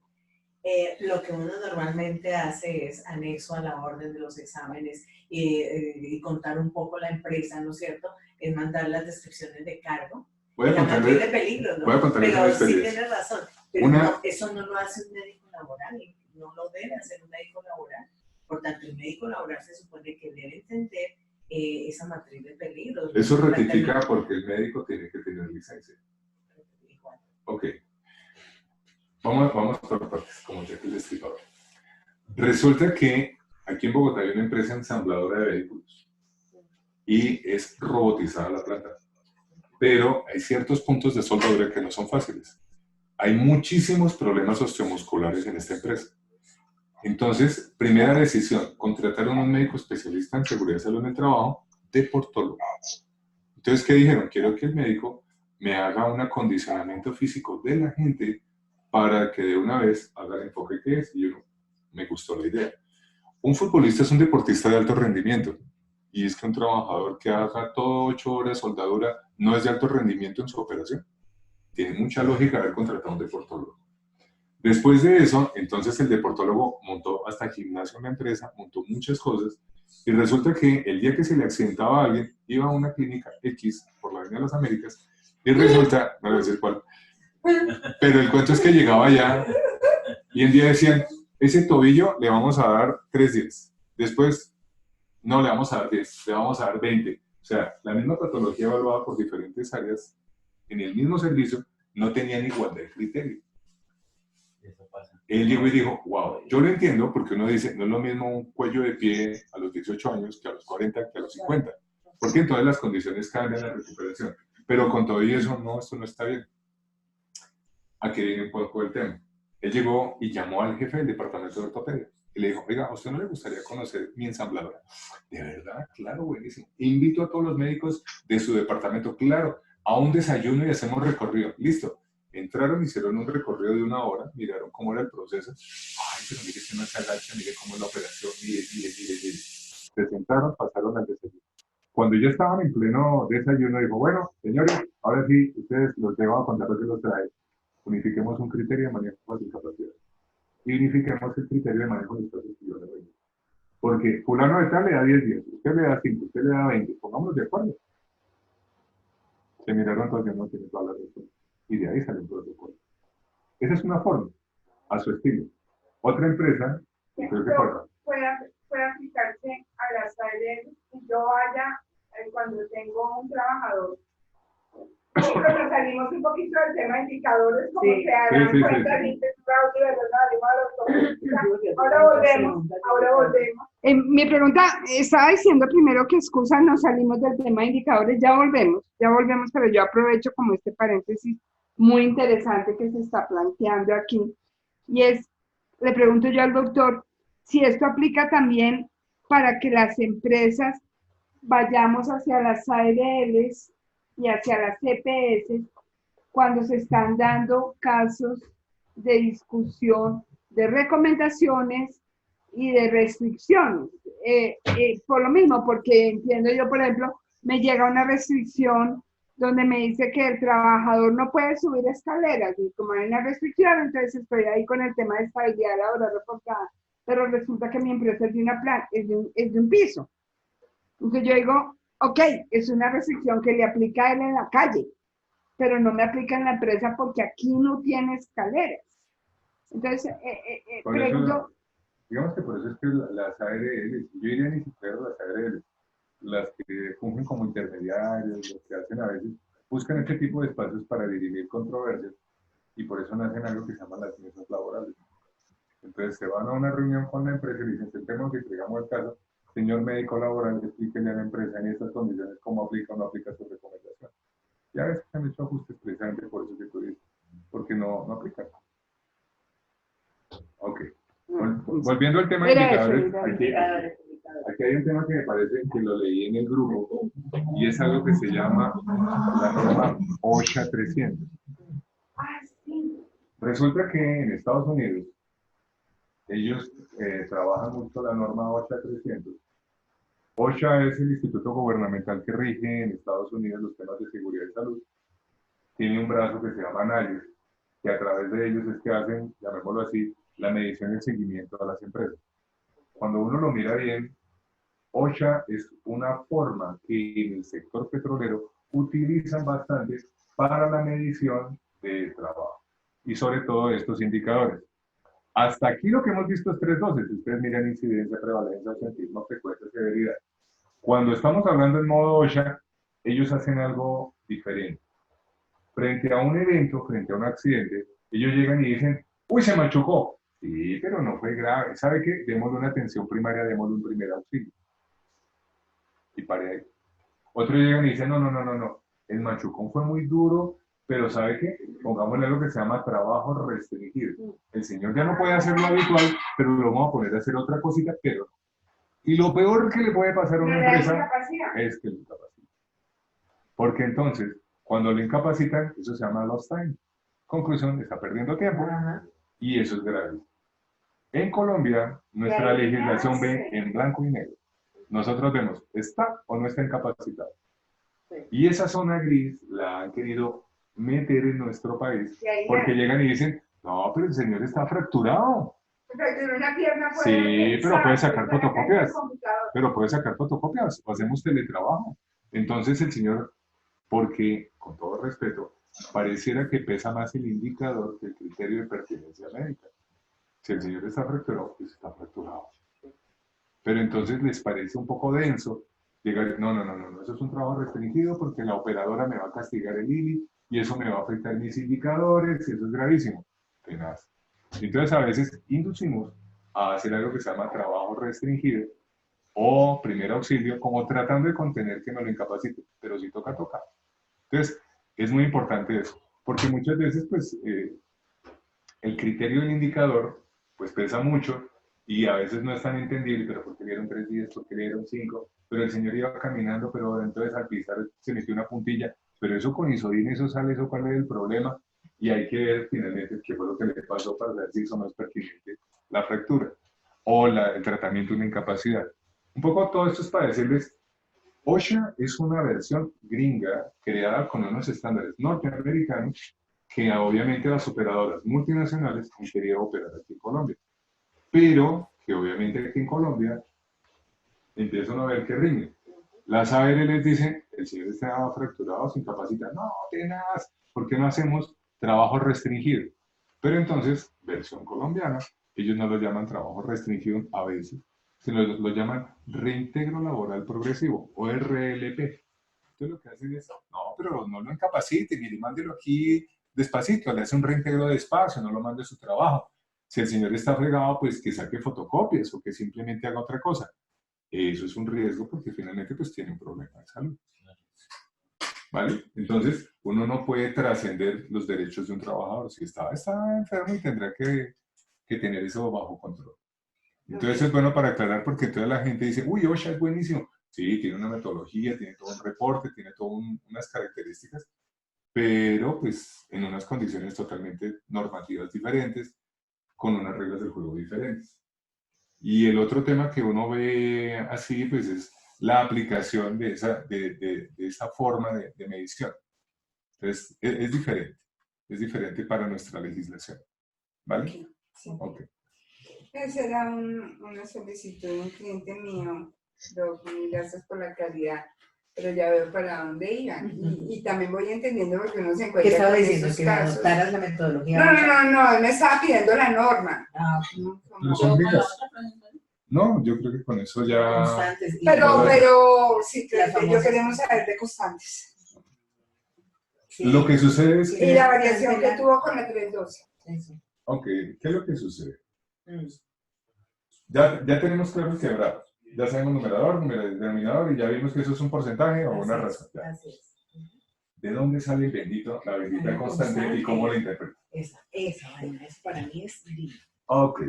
No griego, no chino. En Colombia, la jornada laboral son 48 horas. Sí. ¿Estamos de acuerdo? Ujú. Entonces hacemos un pequeño cálculo acá. Si yo cojo las 48 horas y las multiplico por una empresa promedio de 100 trabajadores y por 50 semanas, porque le quito las 2 de vacaciones, mire el número que ¿Multiplicado por sale. qué? 240. Ah, 240, que Ese era el número que pedía la 1111. Claro. Entonces, ellos lo que hacen es una homologación diciendo, una empresa promedio en Colombia tiene 100 trabajadores. Si le quitamos las 2 semanas de vacaciones, son 50. Y como trabajan 48 horas semanales, me da 240.000. Todo lo llevaron a eso. ¿Qué sucede? Que hay mucha disparidad de criterio. Hay gente que dice, no, yo multiplico es por 220.000. Otros no, multiplico es por 200.000. Porque entonces no multiplican por 48, sino por 44, por 40. Y otros llegan y dicen, yo utilizo la norma ANSI, y eso es por 1.000.000. Entonces, me parece que más allá del criterio, lo que hizo el ministerio fue decir, miren, multiplique por 240.000 en la 1111. Para que sean comparables dos empresas. Al final todo lo volvieron fue porcentaje, porque en la 312 lo volvieron fue por 100. Pero igual no es porcentaje porque es una razón. No sé. ¿Cómo quedó el indicador en la 312? ¿De ausentismo? De ¿De cualquiera. frecuencia? De frecuencia quedó el número de accidentes dividido el número de trabajadores por 100. ¿Eso es una proporción? Pero es accidentes dividido trabajadores. El porcentaje. Matemáticamente es una proporción. Pero no va a porcentaje. Pues eso fue lo que me dijo el profesor, me dijo, por eso ahí no le ponen el porcentaje, porque arriba, lo que decíamos hace un rato, tiene accidentes y abajo tiene... Es válido. Jesús, por ejemplo, sí. Pero si tú lo miras bien, tiene el numerador es parte del denominador y finalmente es por 100. Lo está llevando. pero, y por eso la interpretación, cuando uno lee en la norma, la interpretación dice es, por cada 100 trabajadores se presentaron X accidentes, Sí. y no lo ponen en porcentaje. Yo te hago una pregunta diferente para un gerente. Te entiendo el punto de la fórmula y listo, no hay ningún problema. ¿Qué pasa si tú le dices, esto es una idea loquísima, y esto lo hizo una ARL, quítele el 100 y póngale 1.000.000? ¿Estamos de acuerdo? Ujú. Y en el denominador, póngale el valor de la nómina del periodo. Por cada 1.000.000 de pesos que usted está pagando, tiene tantos accidentes de trabajo. Por cada 1.000.000 de pesos que usted tenga, resulta que tiene tantos muertos o tantas enfermedades. La pregunta es, ¿cómo arma uno con estos conceptos el quebrado para que el tema sea vendible? Insisto, ¿Cómo es el ejemplo otra vez? número de accidentes sobre el valor de la nómina multiplicado por 1.000.000. Número de accidentes. ¿Qué le estás diciendo? Mire, por cada tantos millones... Le cuesta. Por cada tantos millones de pesos que usted paga en nómina, tiene tantos accidentes. O sea, usted está perdiendo o se expone tanto. ¿Cuánto le vale eso? Lo que digo es que en la medida que uno pueda jugar con la forma de hacer el quebrado, uno puede venderlo y presentarlo distinto. Es que la norma dice así, pues se va a quedar viendo el tamaño de la norma así de grande. Uno utiliza esto para decirle, mire, este es el resultado para la ley, pero además de eso, mire todo lo que usted tiene aquí detrás. Sí, o Yo sea, me no quedo- estamos diciendo que no se cumpla, que no se saque el No. indicador de ley, pero sí que se juegue y se manejen otros indicadores. Aquí hay 6 que puedan- indicadores que nos piden. Listo, móntelos. La pregunta es, insisto, esa es la punta del iceberg. Detrás de eso, ¿qué más información hay? Claro, porque las empresas que no han tenido accidentes, Vale. o sea, las empresas de, no sé, contadores o algo así, que normalmente la que se acredita es la señora de la aseo, pero ya una cada vez 5 años, No, eso está bien. porque hemos visto que en muchas empresas de riesgo 1, del sector financiero, me refiero a oficinas de contadores, o oficinas de abogados, o no sé qué, han tenido un accidente en 5 años. Y fue la señora del aseo que se rompió el florero y se cortó. O sea, algo leve y que, bueno, se hace la investigación y todo. Y hay muchos que ni siquiera han tenido accidentes porque es que tienen No lo reportan, 4 ¿no? trabajadores. No, es que no los han tenido. Estoy de acuerdo. Ojalá ese fuera el ideal del país. Sí. Yo tengo una empresa de aseo que tiene 100 accidentes mes. No, es que es una locura. O sea, Sí, hay claro. ciertos... Sí, Pero a eso voy. Se golpean, se caen. Y un poco el tema es que uno llega y dice, wow, ¿cuál debería ser el enfoque del indicador personalizado? Para el que es contador es muy retador el tema, porque entonces nunca, porque se quedó en cero, mantenga el cero. Yo te entiendo el punto, la pregunta aquí es... Claro, pero entonces esa fórmula de cómo se lo vendes es que tengo que tener clientes, ¿por qué voy a hacer un copago, una brigada? Sí, todo ese tipo de cosas. Entonces ahí se vuelve un poquito más difícil Insisto, de vender. mire, el 1295 era muy sabio en dos cosas, que lastimosamente llegó hasta la administración de la directora Andrea Torres y después paró. Y es que uno debería evaluar el sistema de gestión de seguridad y salud en el trabajo con base en el sistema mismo de gestión, su calificación y en su accidentalidad. La correlación de ambas es la que me debe determinar cómo están. Porque si yo tengo cero accidentalidad, eso es lo ideal, pero no tiene nada, pues también está incumpliendo la norma. Claro. Ahora, si no lo hago, pues tengo que asumir unas responsabilidades y la ley dice hasta cuántos salarios mínimos me puede afectar. Me voy para el otro lado. Tengo de todo, pero estoy lleno de hartos accidentes. Entonces, uno tiene que jugar con las dos cosas. Pero lastimosamente, pues como no ven la gravedad, dice, aquí no pasa nada. ¿Estamos de acuerdo? Pero hay que jugar a los dos lados. Nosotros nos tocamos mucho por las emergencias y ha funcionado bien en algunos, porque se ha sido muy chistoso. El temblor del 24 fue una locura. O sea, todo el mundo hizo cosas diferentes, pero cuando empezamos a mirar el plan de emergencias, como, oiga, nuestro plan decía eso, ¿y por qué decía eso? No, porque tal cosa. ¿Y lo hicimos? No. ¿Qué decía nuestro plan que había que hacer? Esto y esto y esto. La comunidad no lo hizo. El 24 fue real. Temblor. Sí, El 24 de diciembre. Y había que ahora. Que todos dijimos que Claro. sí. Temblor 24, pues meses de sintió acá durísimo. Que sí, yo sí me acuerdo, pero... Eso fue por la tarde.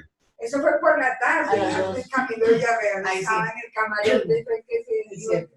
mi mamá estaba bien, Será el primero que nos dio. lo pusieron de ejemplo. Y claro, era buenísimo porque hubo mucha gente que evacuó, hubo gente que no evacuó. Por ejemplo, en los planes de emergencia tienen, ¿qué hay que hacer? Y cuando empezamos a mirar, en algunos clientes empezamos a mirar. Y entonces ellos, no, pues resulta que ese día Agüita, ¿no? no estaba el Ay, sí. brigadista porque el brigadista había salido de vacaciones el día anterior. Entonces la conclusión este año es, no, todo el mundo tiene que tomar las precauciones con una empresa chiquita de 5 personas y preciso el temblor pasó el día que no estaba pues, el líder de la brigada. Entonces, ¿cuál es la conclusión? Las capacitaciones van para todos. Porque ya nos demostró que cumplían con la norma, pero a la práctica no sirve. Otra de que el visitante llegó a otro lado. Entonces, claro, la acción es, no, hay que cambiar la forma como manejamos los visitantes cuando suceden esas cosas. Y es no lo suelte de la mano, porque era como, el punto de encuentro es en la esquina tal. El señor ya llegó. Eso fresco, cafecito para pasar. El tan mencionado paneconductor. Está espectacular. Muchas ¿Agüita? gracias. ¿Agüita? Yo lo que digo es que Entonces, el doctor, indicador. dice aquí Cecilia que si por Listo. favor puede sacar como una conclusión o resumir un poquito la idea que usted tiene en cuanto a cómo enfocar los indicadores con respecto al perfil de la empresa. Lo que pasa es que en este momento tenemos una norma que es la 312 que me está diciendo que debo medir. En ese orden de ideas, pues hay que cumplir con la 312, hay que hacer la medición. Lo que yo invito es que uno tiene que saber, independiente al sector económico, conocer esos números de la empresa y ojalá uno sea tan inquieto de explorar mucho más allá de lo que le pide a uno la 312, para que uno pueda perfectamente interiorizar el proceso. Porque, por ejemplo, aquí, en un lado, la 312, en la parte de gestión de salud, dice que hay que hacer reintegro laboral. Y no hay ningún indicador que hable de porcentaje de reintegro laboral, de fuero laboral. Entonces ahí es donde uno empieza a decir, wow, hay muchas cosas para ahondar en el tema. Si lo quieren como una conclusión, yo diría, la 312, para bien o para mal, da unas fórmulas. Y lo que uno debería decir, ok, listo, midámoslo y ahí arranco.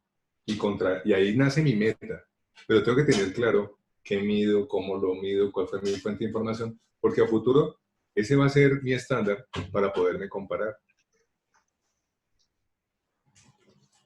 Cuando una empresa tiene... Cecilia dice que no, pero no lo entendí. Lo que dice Mara, pero No se le entiende a Cecilia. Entonces, porque la otra pregunta que es muy común y que es muy difícil es porque la norma es supremamente ambigua cuando define qué es un indicador de estructura de proceso y de resultado. Y cuando estás en la auditoría, pues de alguna forma tienes que mostrar que tienes algunos de estructura, algunos de proceso y algunos de resultado. Entonces, ¿hay alguna forma fácil de clasificarlo? Me toca irme a la historia patria. Buena pregunta.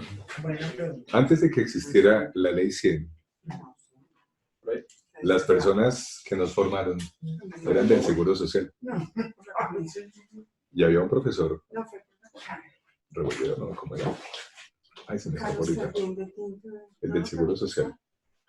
Bueno, para resumirlo, antes de que existiera la ley 100, el Seguro Social ya había definido una metodología de evaluación de los sistemas de gestión de seguridad y salud en el trabajo y la salud ocupacional.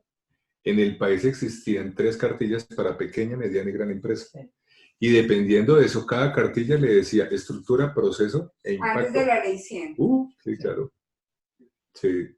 Existía algo en Bogotá que se llamaba el CAPSO. Y era el Centro de Atención Básica en Salud Ocupacional y queda en la 24 con Caracas. Y ahí ellos llegaban y decían cómo se medía el tema. Incluso el Seguro Social, antes de la ley 100, ya regraduaba y reclasificaba a las empresas dependiendo de su evaluación. Eso generó un impasse porque muchas empresas cuando migraron del Seguro Social a las ARLs no les calzaba las tasas porque dicen, pues yo pago menos. Sí, pero es que eso es antes de la ley 100, sí, pero es dentro del marco legal y mire mi evaluación. Y hubo algunas situaciones puntuales donde las empresas estaban bien clasificadas hacia abajo. Pero como eso no es de ley, les tocó plegarse a lo que decía la ley 100. ¿Cuál es un poco el mensaje que dejo acá? Que existe una metodología. ¿Qué es estructura? Yo les diría casi que es la autoevaluación que nos pide el 312. Usted tiene brigada, usted tiene comité, usted tiene. Incluso, alguien diría, los indicadores o las evaluaciones siempre son en función de un quebrado. Y a veces, y yo creo que los que han hecho auditoría saben, ¿tiene o no tiene? Sí, exacto. Y me tocará alguna forma de cuantificar y evaluar eso. Porque si tienen, gana un punto, si no tiene 0, pero al final uno le dirá, mire, qué pena, pero en estructura usted tiene que tener un responsable, un presupuesto, unos recursos, tiene que tener unos comités, unos debes mínimos que tiene que tener. Esa es la estructura. Genial. Vale, si yo entro a una empresa, ¿qué espero que tenga? Un responsable de seguridad y salud en el trabajo. Que además de ese responsable, esperaría uno que haya un presupuesto. Lastimosamente las empresas miran presupuesto y voltean a mirarlo a las ARLs. Porque para ellos, entre comillas, la mal denominada reinversión es su presupuesto. Pero si nadie se ha metido a hacer el análisis de su propio ausentismo, ¿quién le ha dicho invierta para que no pierda tanta plata en su ausentismo? Entonces, ahí es un poco el ejercicio. ¿Cuál es el presupuesto que la empresa da? Hay empresas que tienen el presupuesto y no lo saben. Sí, aquí compramos elementos de protección personal, le damos dotación. Pues que ahí lo tiene. Le damos elementos a la brigada y todo. Ahí lo tiene. Entonces, miren que un poco en ese orden de ideas, los recursos son la estructura. Lastimosamente, nos quedamos en el proceso. Yo les diría, es que la reinversión con la empresa es del 40% y usted me dio el 38%, me debe 2 puntos. Entonces me fui, ¿cuánto planeó? ¿Cuánto ejecutó? Eso es proceso. ¿Cuál fue mi cobertura? ¿De cuántos empleados a cuánto le llegó? Eso es cobertura, eso es proceso. Casi que le diría, los indicadores de proceso son cobertura y de cumplimiento. Porque estoy midiendo a cuántos le llegué y cuánto hice de lo que me prometí hacer. Y ya el impacto, eso es otra voz. En el impacto me voy para estos. Porque yo tengo que medir finalmente todo lo que usted hizo, ¿qué tiene que asegurar? Pues que efectivamente la enfermedad y la accidentalidad se controlen. Entonces, ¿qué tengo que decir? Todo esto es para que no haya enfermos, para que no haya accidentes, para que no haya muertos, para que no haya ausentismo. Mis indicadores de impacto son estos, lo que está planteando la 312. Es decir, como en la parte final. Lo que sucede es que con la evolución de los sistemas de gestión, y donde quedan los indicadores de eficacia y de eficiencia, y donde me meten los indicadores de gestión A, B o C, son elementos adicionales. Que uno diría, listo, metámoslos en proceso porque es parte del proceso para lograr el impacto. Pero si yo en el fondo no bajo el impacto, pues haga lo que quiera, pero no está siendo asertivo en su gestión. Pregunta Patricia Moreno. ¿Cuál es la cantidad mínima de indicadores que se deben llevar en la empresa? 7, 6, 7.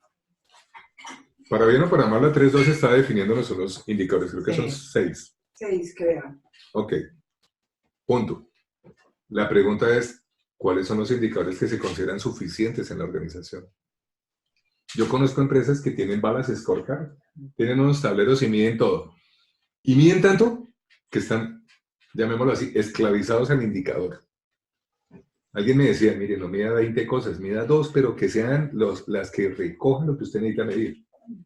Pero si yo estoy midiendo tan fino, resulta que me pierdo en el indicador.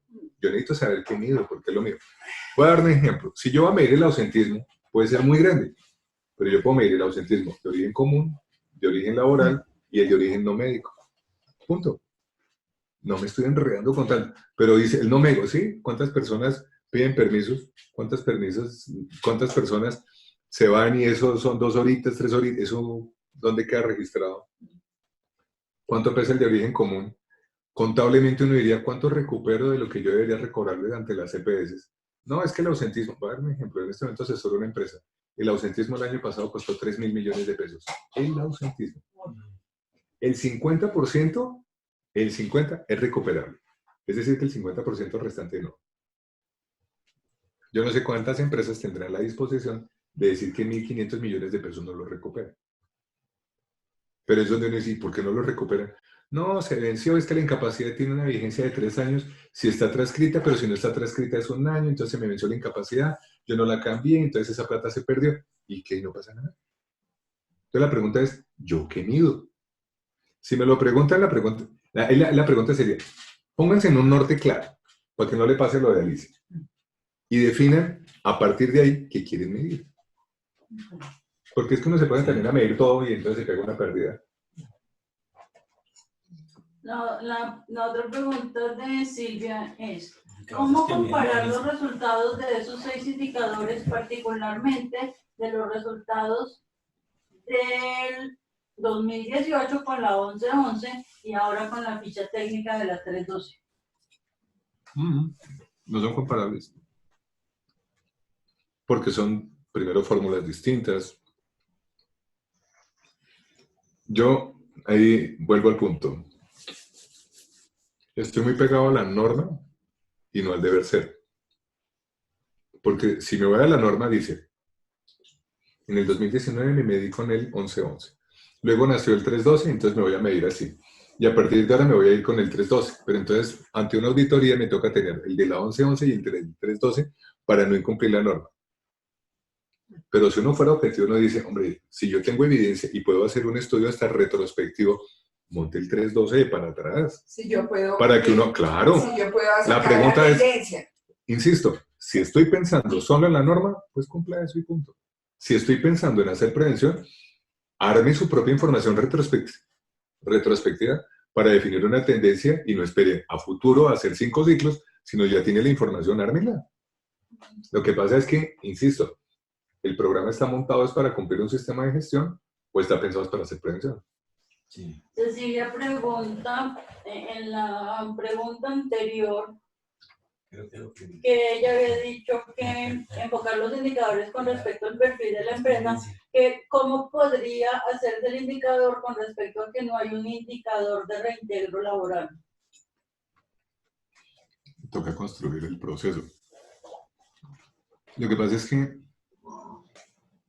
el ejemplo de Alicia es muy bueno. ¿A dónde quieres llevar el tema de reintegro laboral? Y a partir de ahí, ¿qué voy a medir? ¿Estamos de acuerdo? ¿Cuántos casos he reintegrado? ¿Cuántas personas tengo con fuero? ¿De qué tamaño es la empresa? ¿Amerita que yo monte ese indicador cuando soy una empresa de 10 trabajadores? De acuerdo. Entonces la pregunta es, hago una pregunta diferente. ¿Tienen sistemas de vigilancia? Esos sistemas de vigilancia, ¿cómo están pensados para poder monitorear eso? De pronto ese es un insumo de un sistema de vigilancia, pero en el fondo no estoy pensando en prevención, sino en el seguimiento al reintegro. O sea, miren que en el fondo esto se vuelve un poco de estrategia. ¿A dónde quiero llegar? Ah, yo quiero llegar a no tener reintegro laboral. Listo.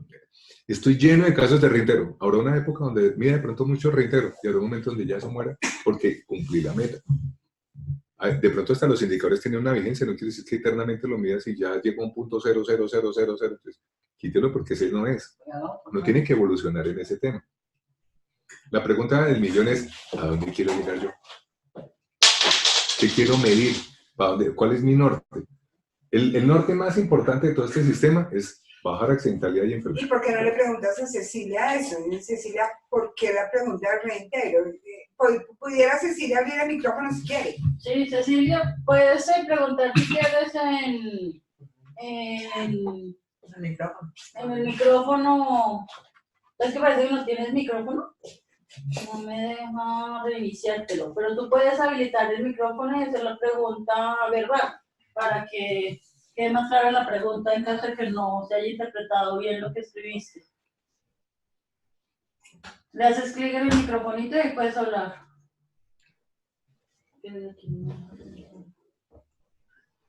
En caso de, por ejemplo, cuando son empresas de 50 trabajadores. Ah, es que Cecilia no tiene micrófono. Bueno, Cecilia, si no te quedó resuelta la pregunta, puedes volverla a escribir en el chat. No, más que todo, mi pregunta para Cecilia es, ¿por qué quiere medir el reintegro? O sea, ¿para qué quiere medir el reintegro? ¿Qué busca? Que es lo mismo que está diciendo el doctor. O sea, medir no es malo, lo importante es que uno sepa cuál es el norte para que uno no se llene de tampoco muchos. Eso es Si voy a medir reintegro, voy a dar un ejemplo. Si yo soy una temporal, yo voy a tener mucho reintegro. Tiene una razón de ser.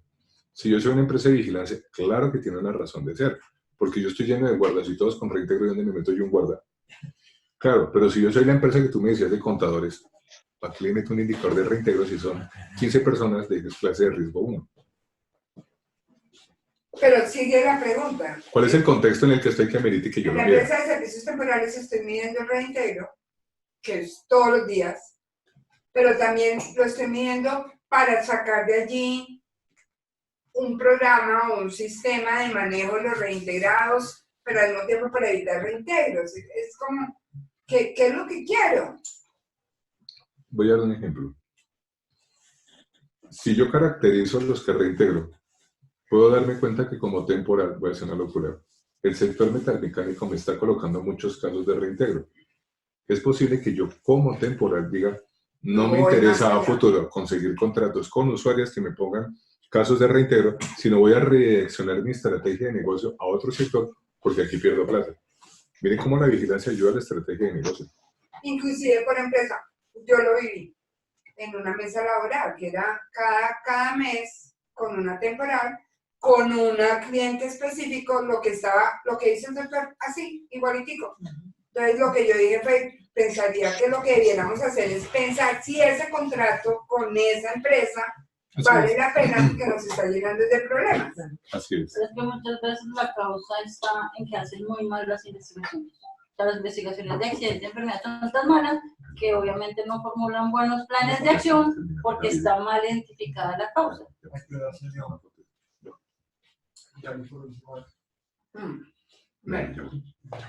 Cecilia ha preguntado, dice, mi duda va a que todo lo volvemos obligatorio.